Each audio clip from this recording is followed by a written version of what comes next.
O teu nome seja engrandecido sobre cada vida. Que sejamos todos, Senhor amado, abençoados nessa manhã. Com a tua rica presença, com o teu mover sobre nós. Em nome do teu Filho amado, Jesus Cristo. Aleluia, Jesus.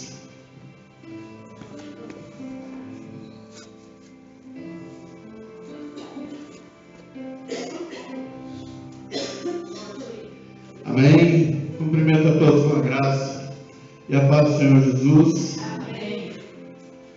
Louvado seja Deus. Deus nos dá mais esta oportunidade de estarmos na tua presença. Gostaria que você deixasse a sua Bíblia aberta no livro de Mateus, capítulo 10. Mateus, capítulo 10. Senta. Capítulo 3, senta lá. Amém.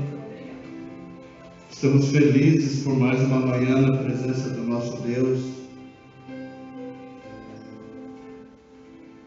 Por rever cada um dos irmãos, das irmãs, porque aqui o único irmão que tem sou eu, e o irmãozinho, projeto. Projeto de discípulo.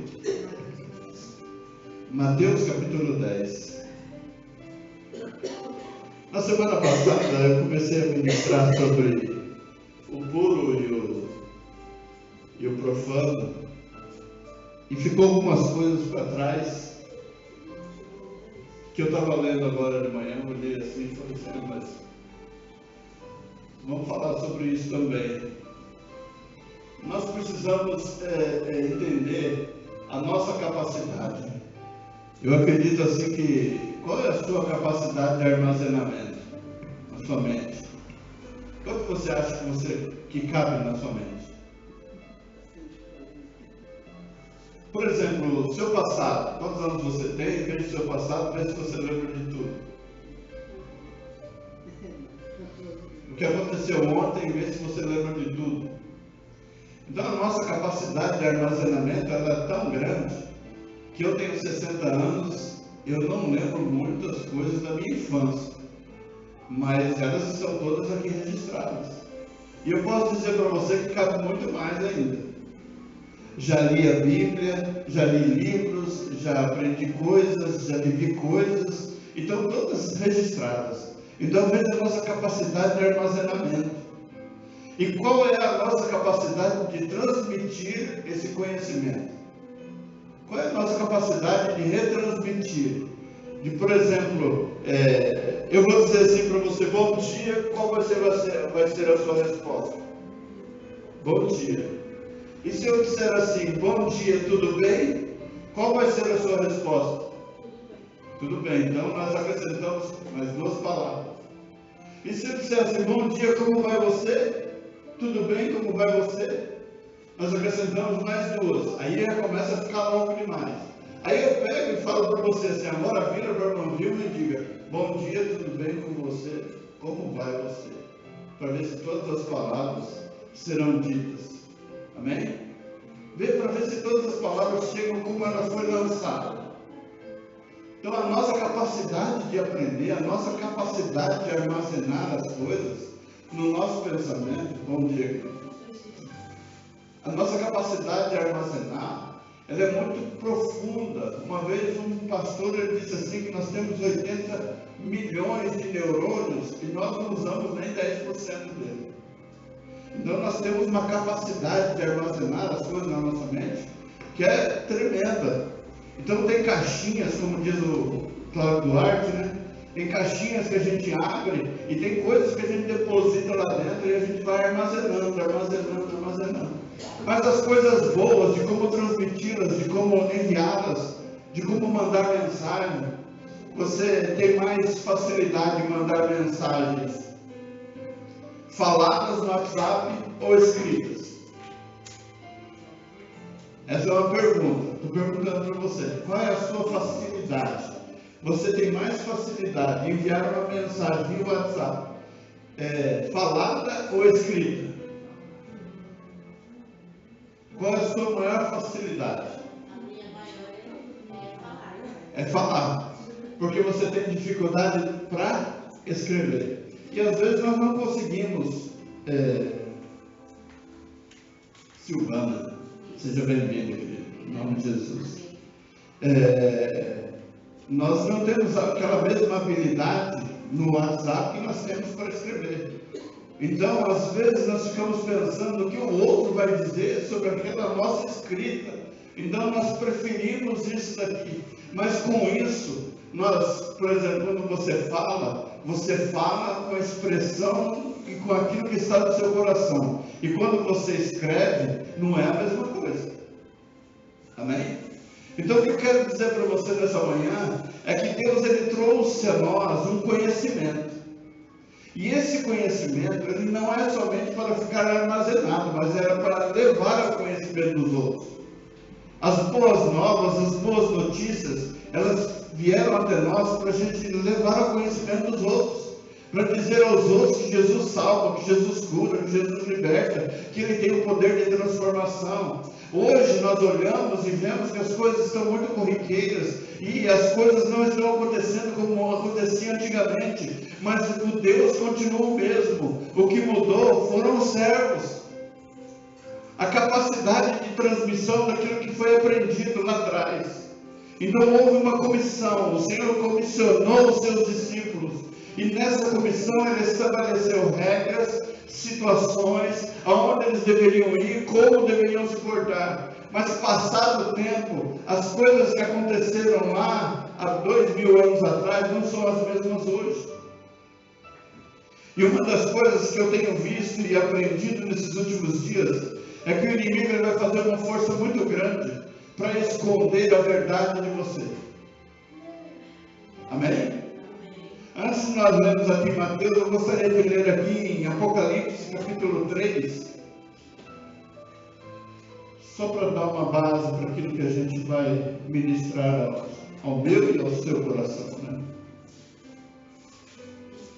Há muitas pessoas que elas não gostam de ouvir ou falar sobre o Apocalipse, porque ele dá para nós um entendimento de fim, né? É o final das coisas, e realmente elas estão vindo como o final das coisas. Amém? Quem encontrou, diga amém. Amém. Apocalipse 3.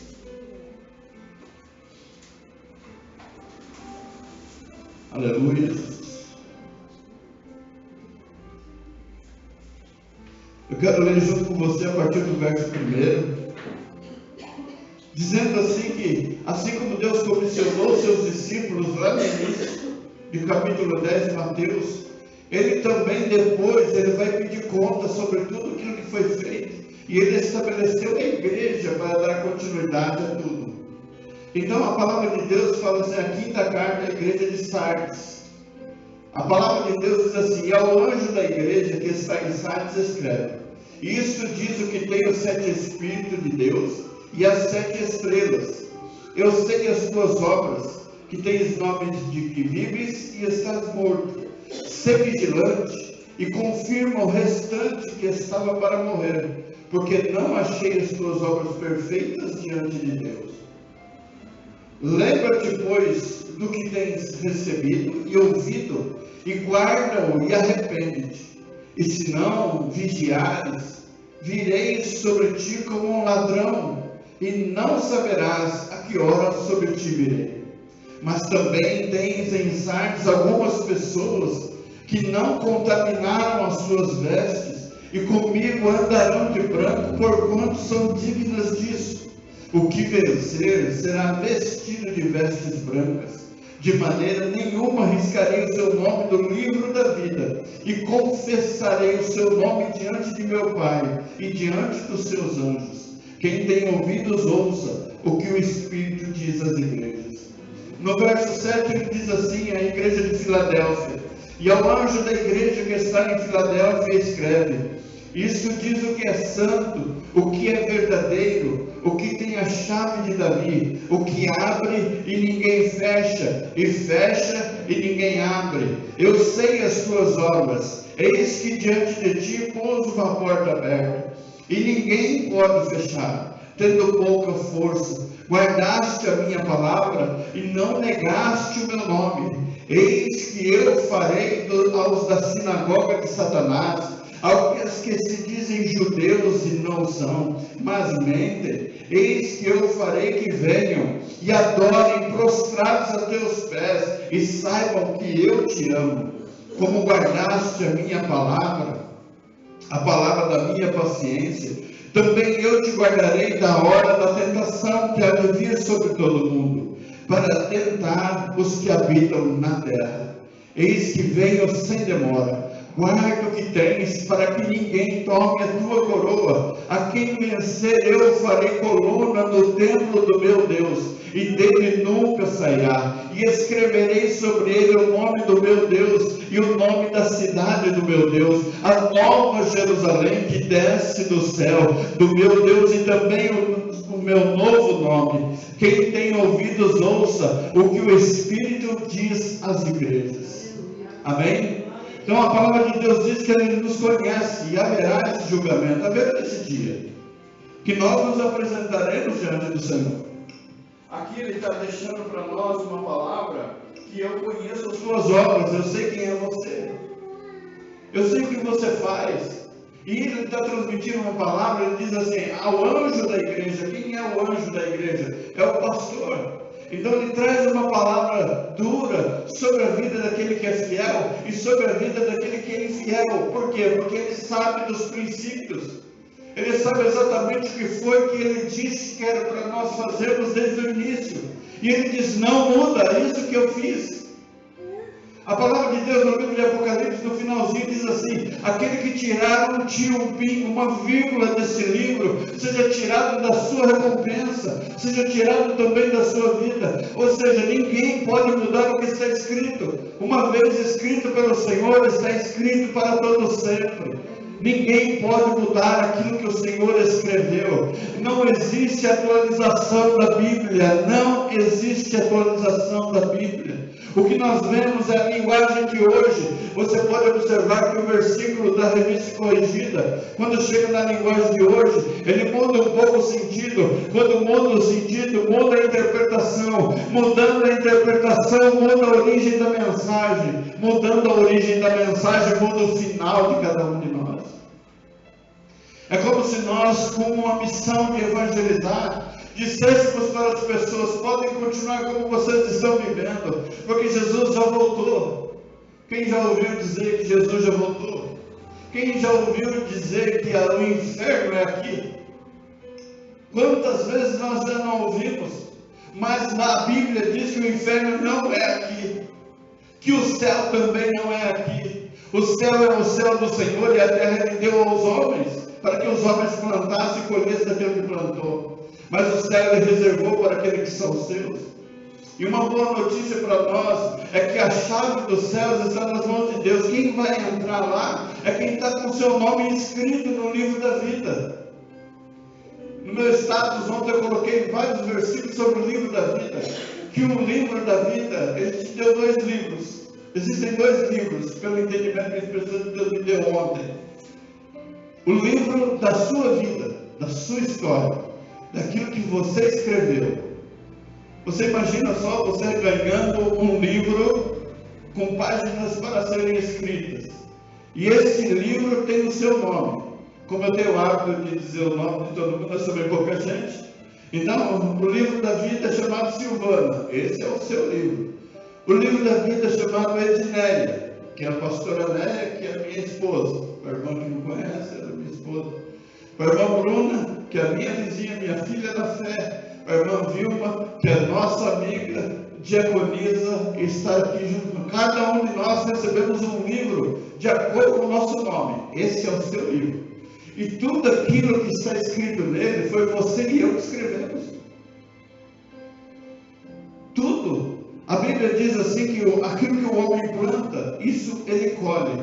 Então você pode buscar aí no seu livro onde foi que você errou, o que foi que você fez para receber as recompensas que recebe hoje. Mas esse livro é o livro da vida. O meu livro da minha vida, ele tem duração de 30 anos. Hoje eu tenho 60. Agora existe um outro livro, que é o livro da vida, inscrito lá no céu. E quando foi que isso aconteceu? Foi quando eu entreguei a minha vida para Jesus há 30 anos atrás.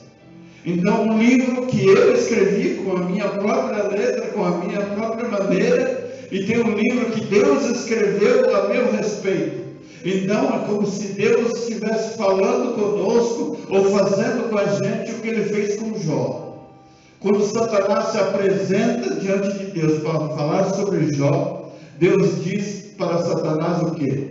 Porventura você viu o meu servo Jó, homem íntegro, que anda segundo a minha palavra, testemunhou a respeito dele. Por quê? Porque era Deus que escrevia a vida de Jó.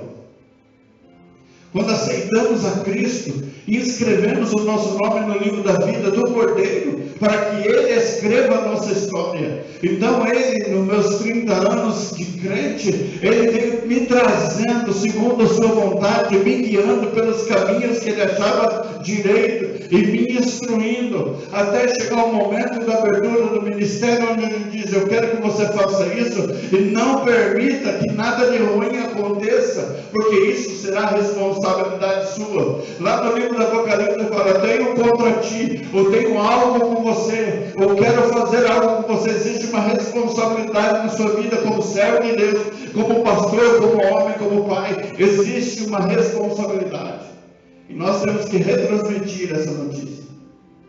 Então não é muito simples, não é muito fácil. Você dizer Jesus te ama é a coisa mais simples do mundo.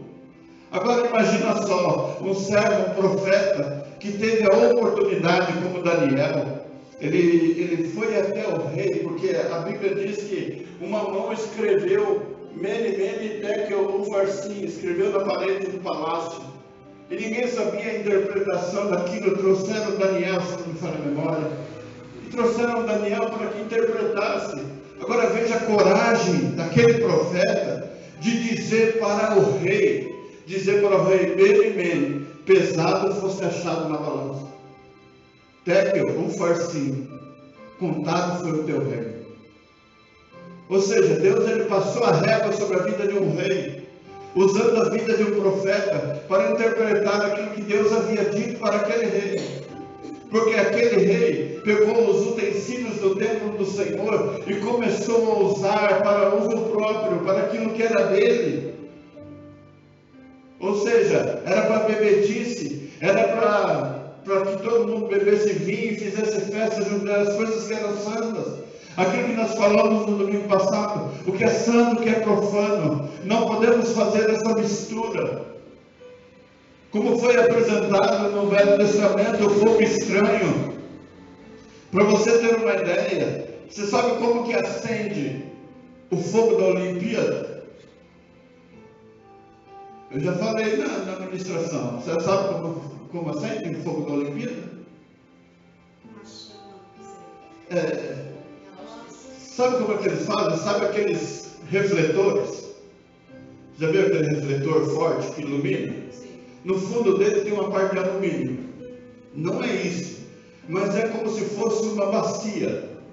Então, na época, olha que coisa interessante, na época da Olimpíada, existe um monte lá na Grécia, que é consagrado esse monte. Então, o sol reflete sobre essa cuba.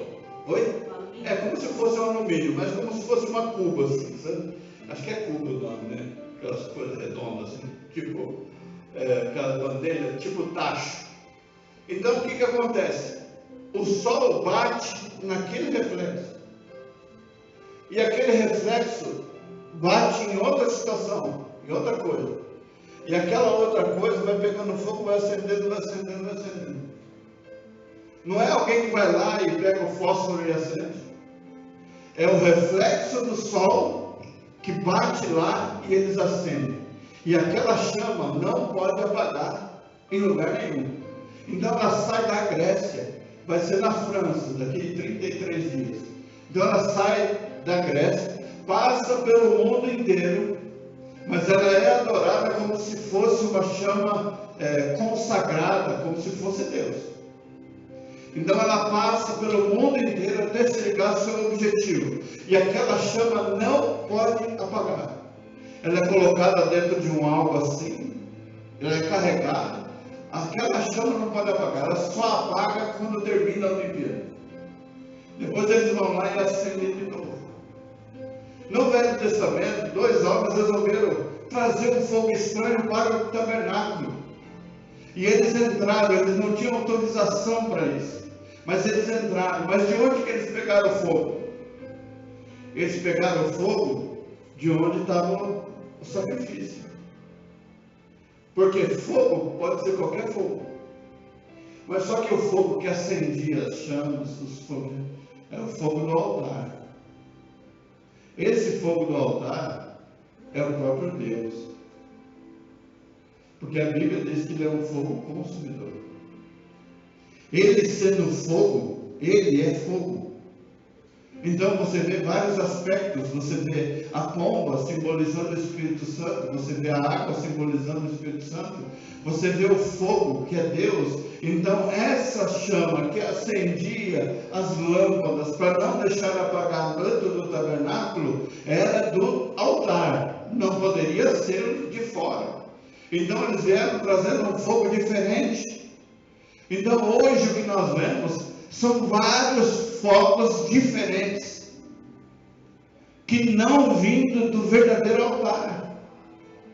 Porque o Senhor, ele busca a corações que o adorem em espírito e em verdade. Então tem muitas situações acontecendo que fogem daquilo que o Senhor Deus estabeleceu como origem. E a origem é essa aqui que nós vamos ler. Onde o próprio Jesus comissionou os seus discípulos e depois ele deu orientações de como deveria ser até o final, porque ele não mudou. Por exemplo, onde está escrito na Bíblia que eu, como pastor, tenho que ter uma Ferrari? Entendeu? Aonde na Bíblia, se esses discípulos no início, eles andavam a pé? Ah, pastor, então quer dizer que nós temos que andar a pé? Não, nós temos veículos, as coisas mudaram. Mas eu não preciso ostentar em cima da necessidade dos outros. Eu preciso viver segundo aquilo que Deus estabeleceu para a minha vida. E eu tenho que fazer segundo aquilo que Ele determinou para mim. Seguindo os mandamentos dEle, seguindo os princípios dEle. Então hoje eu preciso transmitir a palavra como salvação, como cura, como libertação, porque Jesus ele continua fazendo a mesma obra. O que mudou foi nós é que mudamos o nosso jeito de viver. Nós ainda podemos orar, expulsar demônios, orar pelos enfermos, nós podemos anunciar o Evangelho. Por quê? Porque Deus mandou a gente fazer isso e nós não podemos fugir desse princípio. Quando ele diz: ide por todo mundo e pregar o Evangelho a toda criatura, quem crê e for batizado será salvo, quem não crê estará condenado. Ele deu uma ordem aos seus discípulos e essa comissão ele foi trazendo até nós. Mas pastor, então o discípulo foi escolhido por Jesus. Quem foi o que te escolheu?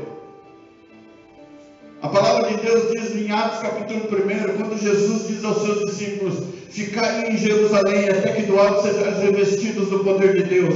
E eles permaneceram. No capítulo 2, a palavra de Deus diz assim, que encheu o lugar, línguas repartidas como que de fogo, foram selando homens e mulheres na presença do Deus Todo-Poderoso.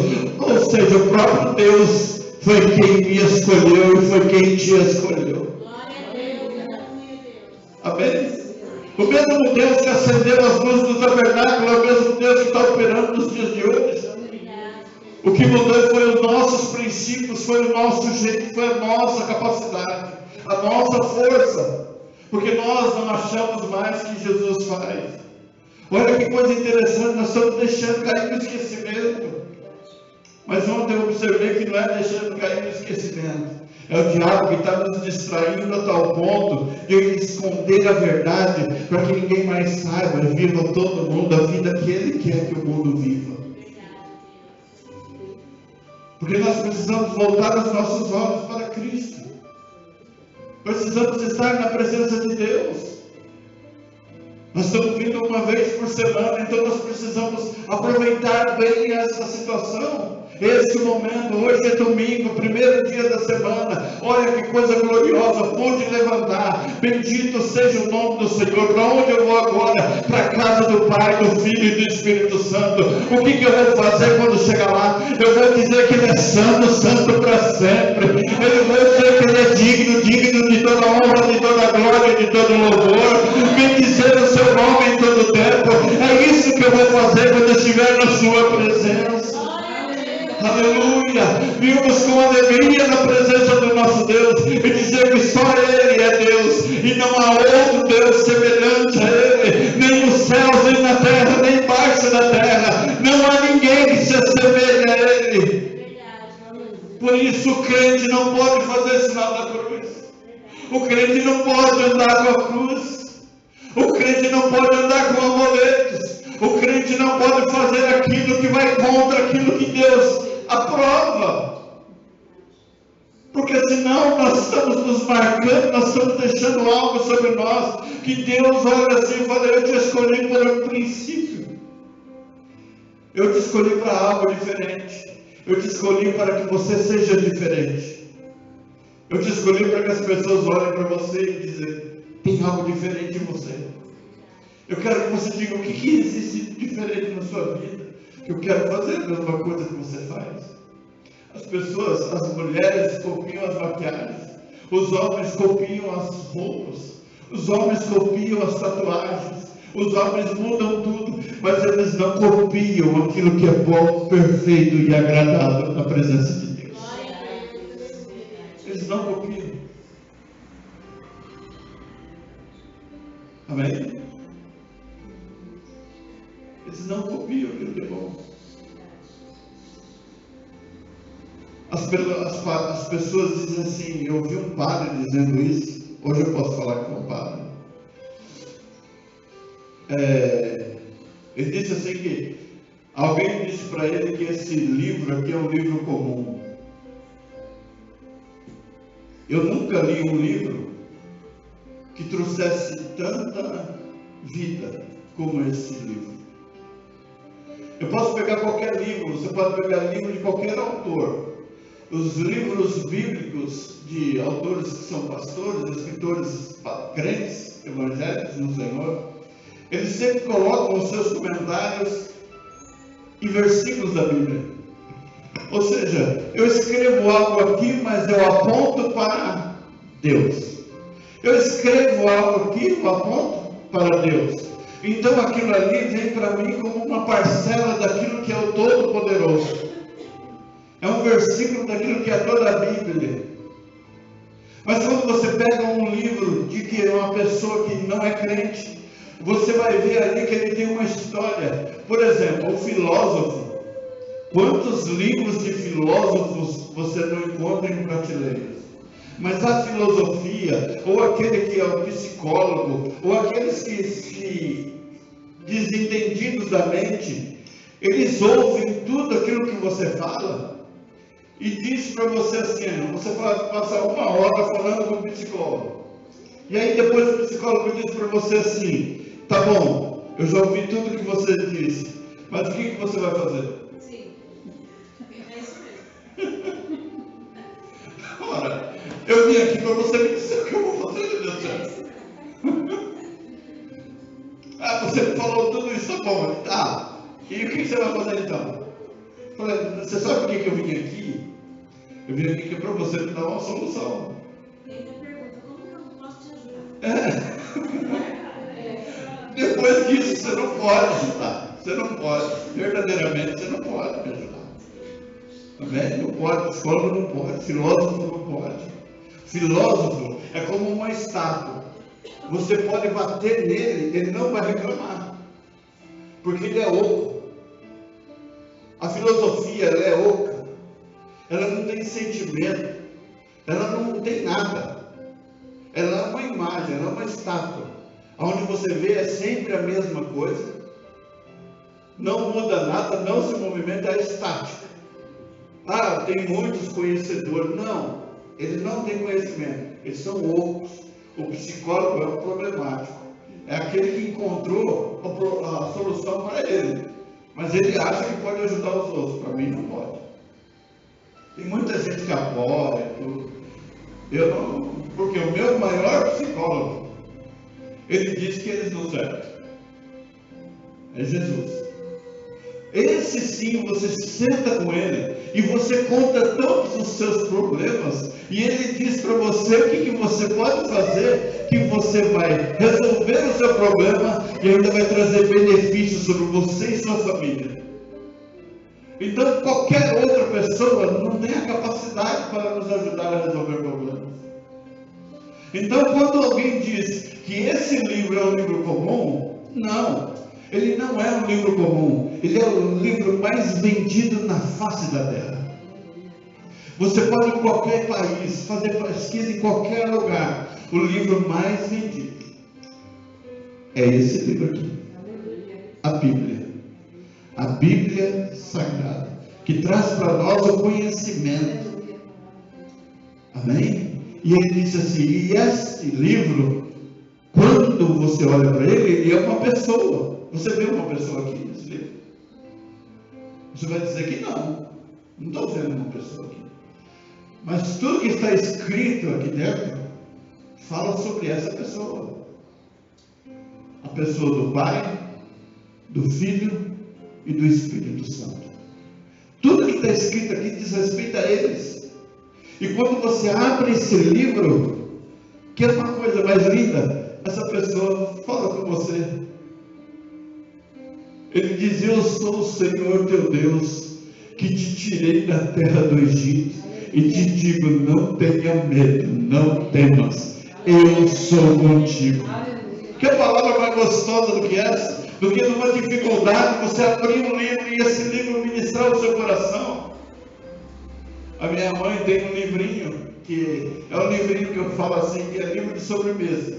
Não é a Bíblia, porque a Bíblia contém nela advertências, bênçãos, promessas, advertências, bênçãos e promessas. Lá é um livrinho que só vem com sobremesa. Onde você abre naquele dia e fala assim, é o chamado livro de autoajuda. Você fez tudo errado à noite. Quando chega de manhã, você vai lá e abre para sair para trabalhar. E fala assim, filhinho, eu te amo. Aí você chora. Mas aquele livrinho aponta para você o erro que você cometeu à noite. Então ele só traz delícias. Só traz coisas boas. O livro de autoajuda é para você se levantar. Mas não existe um levantar melhor do que você estar lendo a palavra, as escrituras do Senhor, e aprender com Ele, e amadurecer com Ele, e ficar forte com esta palavra, e você enfrentar os problemas através desta palavra, e dizer, posso todas as coisas naquele que me fortalece, através desta palavra. Amém? Esse livro pode fazer isso por mim e por você. Livro de autoajuda é o livro do psicólogo, porque ele vem aqui para ele ficar bem, para poder ouvir o problema dos outros. Amém? Vamos ver se eu consigo ler esse trecho aqui. Mateus capítulo 10, os 12 e a sua missão. Amém? Mateus capítulo 10, a partir do verso 1.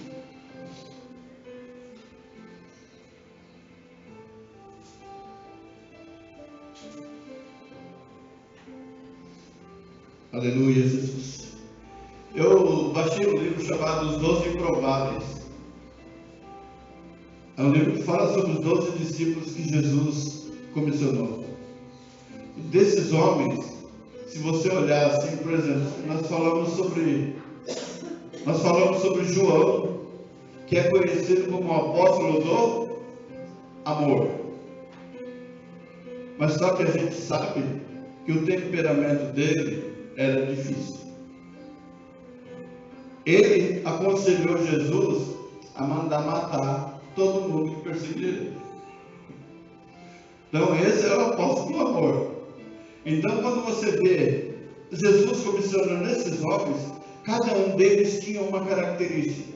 Mas só que Jesus foi lá e chamou esses 12 homens para que ele os preparasse. para uma missão. Não foram eles que disseram o que Jesus tinha que fazer. Foi Jesus que disse para eles o que eles deveriam fazer. Como eles deveriam agir. No momento que Jesus morre na cruz, eles perderam a sua referência. E quando eles perdem a sua referência, Pedro volta para a pesca, 2 discípulos saem a caminho de Emaús. Emaús significa Vila dos Desprezados. Então você procura um lugar onde você possa se acomodar, porque eles perderam a referência e não entenderam qual foi a mensagem. A mensagem significa, ele diz assim: eis que estarei convosco todos os dias até a consumação dos séculos. Então Jesus afirmou: eu vou estar junto de vocês. Jesus disse para eles assim: olha, eu vou para o Pai, mas vou orar ao Pai, vou pedir ao Pai que vos envie o Consolador. O Consolador é o Espírito Santo da promessa. Eu não vou mais andar junto com vocês, mas eu vou estar dentro do seu coração, dirigindo vocês, conduzindo vocês na missão que eu dei para vocês fazerem. Então, talvez naquele momento eles não entenderam, eles olharam para Jesus e esqueceram da missão. Nós temos uma missão, nós temos que realizar essa missão. O Senhor nos comissionou para isso, então nós temos que fazer. Amém? A Bíblia diz assim: e chamando os seus 12 discípulos, deu-lhes poder sobre os espíritos imundos, para os expulsarem e para curarem toda a enfermidade e todo o mal. Amém? O que significa poder? Autoridade. O Senhor aqui está dando autoridade aos seus discípulos sobre espíritos imundos, enfermidades e o mal. E este poder chegou sobre nós. Eis que nos deu poder e autoridade. Nós temos esta autoridade. Por isso que o inimigo está se irandando, porque nós não tomamos posse da autoridade que o Senhor deu para nós. Amém? Nós não vamos sair, por exemplo, alguém diz assim para mim: a gente pode sair expulsando. Você quer demonstrar poder mesmo? Vai no calçadão de Carapicuíba, para lá no meio e começa a orar para os demônios se manifestarem. Para você ver quantos demônios vão se manifestar. E se você vai ter condições de resolver os problemas que você vai arrumar. Amém? O Senhor nos deu autoridade para isso. Então nós temos essa autoridade, no nome de Jesus Cristo. Ora, os nomes dos 12 apóstolos são estes: o primeiro, Simão, chamado Pedro, e André, seu irmão; Tiago, filho de Zebedeu, e João, seu irmão; Filipe, Bartolomeu, Tomé e Mateus, o publicano; Tiago, filho de Alfeu, e Lebeu, apelidado de Tadeu; Simão, o zelote, e Judas Iscariotes, aquele que o traiu. Ou seja, ele trouxe para perto de si toda espécie, todo tipo de homem. Esse Simão, o zelote, ele era um político. Ele estava envolvido na rebelião contra o povo romano, contra as autoridades romanas. E ele era zelote por ser zeloso por aquilo que ele havia aprendido de Deus. Porque os romanos vieram para torná-los cativos e ele estava se rebelando contra isso. Então muitas vezes hoje nós vamos precisar nos rebelar contra aquilo que o diabo quer estabelecer sobre a nossa vida, sobre a nossa família. Ele quer nos deixar cativos e nós não podemos aceitar esse cativeiro. O inimigo ele quer trazer sobre nós algo de sofrimento e nós não podemos aceitar. Porque a autoridade está sobre nós. O diabo não tem autoridade sobre as nossas vidas. Deus é quem tem autoridade sobre a minha vida, sobre a sua vida, sobre a minha família, sobre a sua família. Eu gostaria que nesse momento você virasse para a sua casa e dissesse: Deus me deu autoridade sobre a minha casa, sobre a minha família. Deus me deu autoridade para expulsar os espíritos imundos, para trazer a cura sobre a minha casa e para expelir e expulsar todo o mal que nos rodeia. Em nome de Jesus, o Senhor nos deu esta autoridade. Zeloso, então que nós sejamos zelosos também. Jesus enviou estes 12 e lhes ordenou, dizendo: não ireis pelo caminho das gentes, nem entrareis em cidade de samaritanos. Caminho da gente significa o quê? Você não é todo mundo. Existe um caminho diferente para você. Qual é o seu caminho? Repete comigo. Jesus é o caminho, é a verdade, é a vida. Ninguém vê ao Pai se não for por Ele. Amém? E ponto final. Qual é o nosso caminho? Jesus é o nosso caminho. É nele que nós devemos nos apegar. Mas siga antes as ovelhas perdidas da casa de Israel. O que significa isso? Essa é a missão. A missão é pregar o Evangelho e ver ovelhas se convertendo, vidas se convertendo. Essa era a missão deles. Essa é a missão da igreja. E indo pregar e dizendo, é chegado o reino dos céus. João Batista, ele acrescentava, arrependei-vos, raça de... Porque ele já era mais bruto. Mas a Bíblia diz que não houve discípulos e não houve servo semelhante a João Batista. Ele veio abrindo o caminho para que atrás dele viesse o maior. João Batista, ele veio inaugurando um caminho de quem o Senhor pisaria este caminho que ele trilhou. E ele dizia, arrependei-vos, raça de víboras. Se arrepender significa prometo não fazer de novo. É isso que nós precisamos aprender. Alguém fala assim, ó, você conhece pessoas que fizeram o mesmo erro 2, 3 vezes em um ano? Aí depois ela diz assim, me arrependo, mas depois ela faz a mesma coisa de novo, ela faz a mesma coisa de novo. Esse arrependimento não é verdadeiro. Por quê? Porque continua fazendo a mesma coisa. O arrependimento, a palavra arrepender significa prometo não fazer de novo. Não repetir mais o mesmo erro. Quando nós aceitamos a Cristo, nós falamos, Senhor, agora eu vou servir até o fim da minha vida. Quantos você conhece que já se afastou? Mas no início, naquele afã, naquela coisa gostosa que é eu aceitar Jesus, eu prometo ir até o fim. Mas esse adversário, ele vai trabalhar contra você até o final. Não é só no primeiro dia, no segundo dia, não. Ele vai ser diabo até o fim. Até chegar no lago de fogo e enxofre. Até lá ele vai ser diabo. Depois de lá, esquece. Não vai ter mais diabo. Mas até lá ele vai ser. Ele vai tentar, ele vai fazer de tudo para que você se desvie do caminho do Senhor. Amém?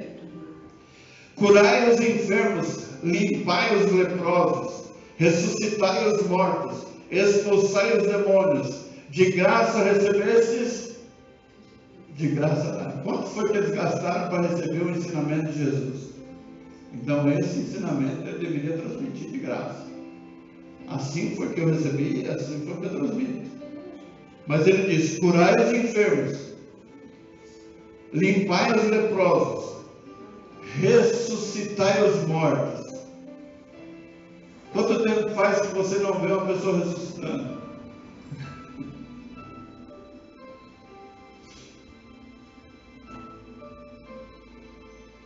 Não sei se o seu Antônio foi ressuscitado. Nós estivemos na casa de um senhor uma vez, Antônio, não, dele, pai do moço. E ele queria ouvir uma história. Ele queria comer uma coisa e depois ouvir uma história. E minha cunhada encontrou a gente ali perto do Chama, supermercado, e disse assim, olha, meu sogro está querendo ouvir uma história e comer, acho que era frango, sei lá. Vai comer uma carne. Aí ela foi no mercado para comprar carne para fazer para ele, mas tinha que ouvir a história. E ela perguntou para mim, se a gente não podia ir lá orar por ele. Aí a gente foi. Era mais ou menos uma tardezinha, devia ser umas 5 horas da tarde. Aí a gente foi. Aí a gente entrou para orar por ele, tudo. Aí a gente orou e comecei a ler aquela palavra de Lázaro. Acho que é João 11. E depois, quando eu terminei, desatai e deixai eu ir, só que eu estava lendo a palavra, quando chego no desatai, a Néia estava olhando para ele, e vendo ele morrendo, vendo ele partindo, e eu lendo a Bíblia. Enquanto eu lia a história, ele partia na nossa frente. Aí depois eu olhei assim, quando eu terminei de desatar e deixar eu ir, a Néia já estava perto dele, a minha cunhada já estava perto dele, as irmãs dele, as filhas estavam tudo perto dele, e eu lendo e ele morrendo. Aí depois ele deu um suspiro, ficou quieto, depois ele voltou de novo, sentou, despediu de todo mundo, abraçou os filhos, olhou para o céu e disse: glória a Deus, glória a Deus, glória a Deus, e morreu na nossa frente. Ninguém ali parou, nem nós, para orar, para ressuscitar. Porque a cura do câncer, nós olhamos e falamos, é impossível. Tudo que é impossível para nós é possível para Deus. Quando chega esse momento, é porque Deus determinou que assim fosse, mas Ele nos deu autoridade para fazer, mas que no final seja feita a sua vontade. Então nós não devemos mais orar para ressuscitar. Amém? Mas Deus continua fazendo milagres. Há pessoas que a gente já observou que elas passaram por acidentes. Eu vi o testemunho do irmão que sofreu um acidente, que todo mundo olhou assim, porque foi não sei se foi agora no Rio Grande do Sul, ou foi num alagamento que teve no mês passado, aí numa cidade, onde um pastor, ele saiu da igreja, saiu de casa para ir para a igreja, e a ponte por onde ele passava estava cheia de água, o rio tinha transbordado, passado por cima da ponte, e ele decidiu passar. No que ele decide passar, as águas arrastam o carro, e teve pessoas que viram. E era um senhor de idade, devia ser dos seus 70 anos. E quando o carro foi arrastado, os vidros estavam fechados. E todos que olharam disseram assim: eu tenho certeza que o carro foi para cá, mas ele pode ter descido, porque a água deve ter levado o carro. Então deve estar lá para baixo. Eles começaram a procurar de baixo para cima. Quando eles chegaram em cima, o carro estava bem próximo à ponte, porque ele afundou bem próximo à ponte. E aqueles homens esperaram a água baixar e foram procurar. Quando eles encontraram aquele carro, eles encontraram o carro, ele estava intacto. E eles começaram a cerar. Quando eles abrem o carro, aquele senhor está sentado no banco de trás, assustado, vivo e assustado, dizendo assim: começou a entrar um pouquinho de água na frente, eu vim para o banco de trás, porque Deus falou que era para mim vir para o banco de trás. E eles tiraram o carro, e aquele homem vivo, quem estava filmando dizia assim: o milagre acontece, gente, o milagre ainda acontece. E nós ouvimos isso, falando: Deus continua sendo Deus, bendito seja o seu nome. E Ele deu autoridade aos seus discípulos e também a nós. Não possuais ouro, nem prata, nem cobre em vossos cintos. Quando você tem ouro, prata, cobre e riqueza, o que atrai para você? O que atrai? Inveja, inimigo, que mais? Tem um que é o maior de todos. Não. Meu amigo da onça. Mas atrai o ladrão. Atrai o ladrão. Por isso que se você ficar mostrando, eu quero ostentar, tudo bem, você está dando para o ladrão porque ele está buscando. Já viu o ladrão cavando para ver se tem tesouro? Por quê? Porque ele quer a coisa pronta. Então, como eles tinham uma missão, nessa missão você não podia ter, porque você vai chamar a atenção dos outros. Chamando a atenção dos outros vai criar problema para você. Então, no livro de Timóteo, se não me falha a memória, a palavra de Deus diz que é para que o bom soldado não se envolve com coisas terrenas. Então ele não se envolve no seu dia a dia com coisas que vão atrapalhar o seu andamento. Amém? Glória a Deus. Nem alforjes para o caminho, nem duas túnicas, nem duas peças de roupa era para levar. A gente acha a nossa vida difícil? Só um par de sapato, uma calça. Você acha a nossa vida difícil? Imagina você sair para fazer algo no deserto, andar 24 horas, sem tomar banho, com uma roupa só. E você tinha que entrar na cidade. E o Senhor depois ele fala: se alguém te receber, que a paz esteja sobre esse lar. Se eles não te receber, sai fora, vai embora. Amém? Uma roupa só. E em qualquer cidade ou aldeia em que entrares, procurai saber quem nela seja digno de hospedar-vos aí, até que vos retireis. E quando entrardes em alguma casa, saudai-a. E se a casa for digna, desça sobre ela a vossa paz. Mas se não for digna, torne para vós a vossa paz. E se ninguém vos receber, nem escutar as vossas palavras, saindo daquela casa ou cidade, sacudi o pó dos vossos pés. Amém? Faz isso, ó. Porque ele tinha pó no sapato, na sandália. Então, se ninguém te ouviu, ninguém te... Sabe o que significa isso? Missão cumprida. Aquilo que eu estou fazendo hoje é missão cumprida. Aquilo que eu estou falando é missão cumprida. Recebeu? Amém. Não recebeu? Eu vou embora. A vida vai seguir. No próximo domingo nós vamos ministrar outra palavra, porque essa serve para hoje. Amém? Ele comissionou seus discípulos assim. Então ele deu princípios para eles. E esses princípios hoje, por exemplo, você sabe por que eu quero ser influencer? Você sabe por que eu quero um canal no YouTube?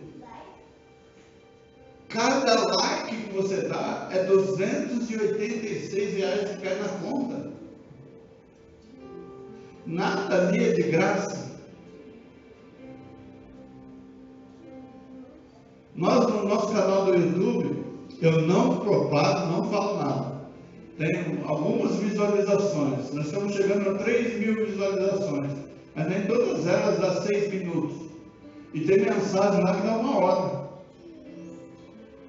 E o YouTube só te dá dinheiro se você alcançar 4.000 inscritos e 4.000 visualizações a partir disso. Todos aqueles que têm mais, eles estão ganhando dinheiro do YouTube para isso. Nada ali é de graça, mas eles são contratados, eles passam a ser contratados, eu denunciando então. Eles passam a ser contratados do YouTube. Todo dia ele tem que falar alguma coisa. Seja 15 minutos, 20 minutos, 30 minutos. Todo dia ele tem que trazer coisa nova.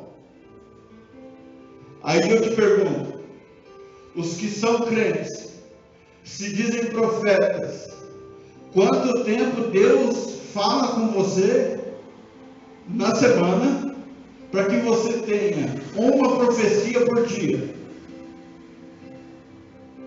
E o profeta, para ter legitimidade, tudo que ele fala tem que acontecer. Como é que você fala uma coisa no domingo, não acontece 50 anos depois e você ainda se diz profeta? Não, o que dá indício de que você é profeta é que Deus realiza aquilo que você falou. E ponto final. Quer dizer profeta? Então, o profeta que está ali no YouTube, ele está ali para ganhar dinheiro. Porque se não tiver dinheiro, ele não fica ali. Isso é fato. Tem pastores que, se forem vir aqui, eles vão cobrar. E se eu disser que tem quantas pessoas tem, ele não vem porque tem tantas pessoas. Até que um pastor disse para o homem, para o outro pregador: eu quero te convidar para pregar. Quanto você cobra? Ele falou assim: eu quero 15 mil reais. 15 mil para me pregar? Ele falou: tudo bem, eu pago, mas eu quero pedir 3 coisas para você. Ele falou: pode falar. Eu quero um cego enxergando, um paralítico andando e mais um milagre. Se acontecer isso, no final eu pago. É justo. sabe quanto que eu ganho para falar? Sabe qual que é o meu salário, meu amigo? Minha esposa sabe. Nada. E eu ainda coloco no YouTube para ficar lá rodando 1 hora para alguém ficar ouvindo o que eu acabei de falar hoje. Eu nunca tive um salário. Vivo pela fé mesmo. Vivemos pela fé mesmo. E ainda falamos assim, muito obrigado pelo amanhã, obrigado pelo pão, obrigado. Vocês estão vendo, eu hoje fui colocar um sapato, fui colocar roupa. Falei, Jesus, para quem vive pela fé, eu estou bem. Se tiver que passar pelo deserto, tem gordura para o corpo mesmo se alimentar. Porque era para estar magrinho. Alguém fala assim, olha, você está gordo, é o pasto. O pasto que está verde. O Senhor é meu pastor e nada me faltará. Me leva a pastos verdes. Ele não me leva para comer grama seca. É capim gordura, acho.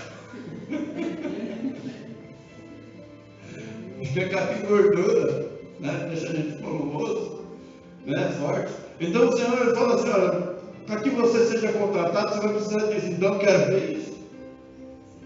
Quero ver algo acontecendo. Tem que ter 30, 50 almas sendo ganhas para Jesus. E você convencer uma já é difícil. Convencer uma já é difícil. Imagina 30. Só que o Senhor ele fala assim, quando ele começou os seus discípulos, ele diz, quero que vocês vá, ministre, ganhe alma para Jesus, seja convincente e que este fruto permaneça. Não é só assim, vai lá, aceita Jesus, agora você procura uma igreja. Não, fica aqui que eu vou cuidar de você. Eu vou ministrar você, eu vou instruir você, eu vou gastar meu tempo com você. E foi para isso que o Senhor me comissionou. Eu jogo para os outros porque fica tudo mais fácil. Os outros que cuidem, os outros que se virem. Amém? Em nome de Jesus. Em verdade, vos digo que no dia do juízo haverá menos rigor para os pais, para o país de Sodoma e Gomorra, do que para aquela cidade. Eis que vos envio como ovelhas ao meio de lobos. Portanto, sede prudentes como as serpentes e simples como a pomba. Acautelai-vos, porém, dos homens, porque eles vos entregarão aos sinédrios e vos açoitarão nas suas sinagogas, e sereis até conduzidos à presença de governadores e dos reis, por causa de mim, para lhes servir de testemunho e exemplo, lógico, a eles e aos gentios. Mas quando vos entregarem, não vos dê cuidado como ou o que haveis de falar, porque naquela mesma hora vos será ministrado o que haveis de dizer. Porque não sois vós quem falará, mas o Espírito de vosso Pai que é que fala em vós. E o irmão entregará à morte o irmão, e o pai o filho, e os filhos se levantarão contra os pais, e os matarão. E odiados de todos sereis por causa do meu nome. Mas aquele que perseverar até o fim será salvo.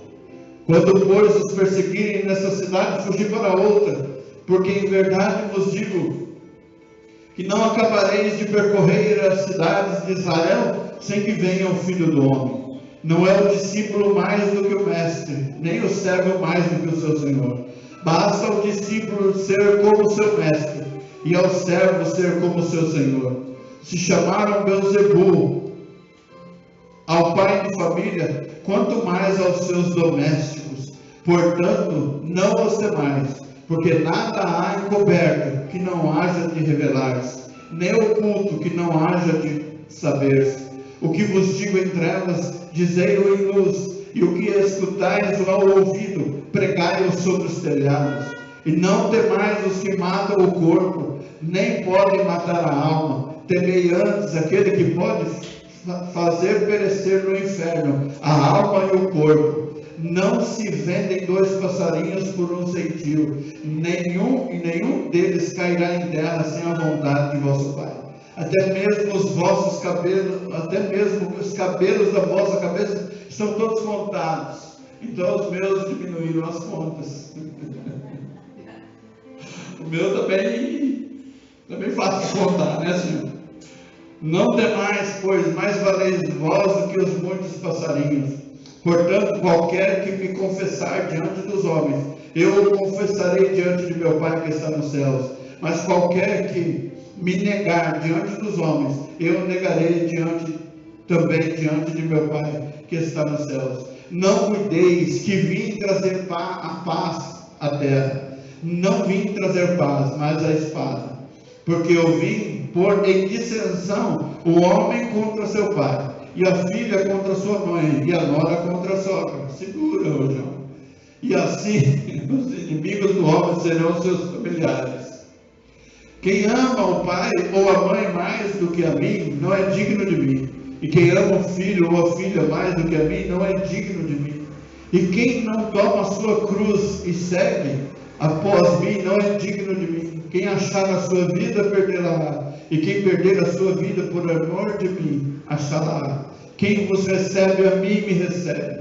E quem me recebe a mim, recebe aquele que me enviou. Quem recebe um profeta na qualidade de profeta, receberá galardão de profeta. E quem recebe um justo na qualidade de justo, receberá galardão de justo. E qualquer que tiver dado só que seja um copo de água fria a um destes pequeninos, em nome de discípulo, em verdade vos digo que de modo algum perderá o seu galardão. Amém? Vamos colocar de pé, queridos. Em nome de Jesus.